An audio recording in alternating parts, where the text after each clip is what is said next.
قبر میں غریب اور امیر کا حال۔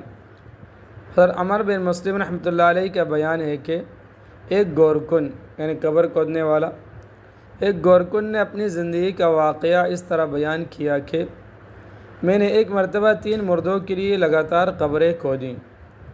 میں 2 قبروں کو کھود کر تیسری قبر کھود رہا تھا کہ مجھے شدید گرمی محسوس ہوئی۔ میں نے قبر پر کمبل ڈال دیا اور نیچے اس کے سائے میں بیٹھ گیا۔ اس دوران میں نے یہ عجیب منظر دیکھا کہ 2 شخص شہابی گھوڑے پر سوار ہو کر آئے اور پہلی قبر پر کھڑے ہو کر ایک شخص نے دوسرے شخص سے کہا لکھ۔ دوسرے نے کہا میں کیا لکھوں؟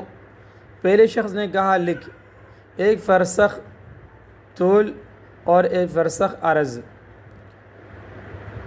اس کے بعد یہ دونوں شخص دوسری قبر کے پاس آئے اور ایک شخص نے دوسرے سے کہا لکھ۔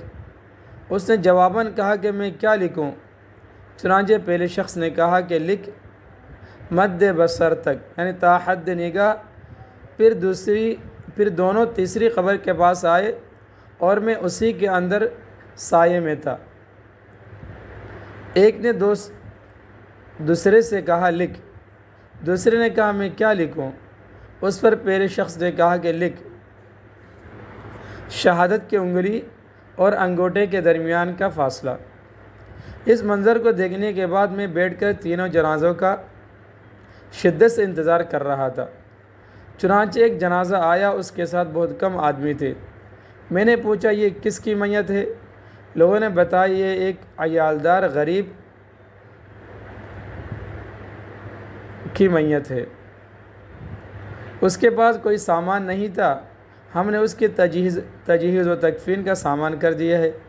یہ سن کر میں نے قبر کھودنے کی مزدوری یہ کہہ کر لوٹا دی کہ اسے گھر والوں پر خرچ کر دو، اور پھر اس کو اس کی قبر میں دفن کر دیا گیا۔ پھر دوسرا جنازہ آیا، اس جنازے کے ساتھ سوا اٹھانے والے کے اور کوئی نہ تھا۔ یہ جنازہ اس دوسری قبر کے پاس آیا جس کے بارے میں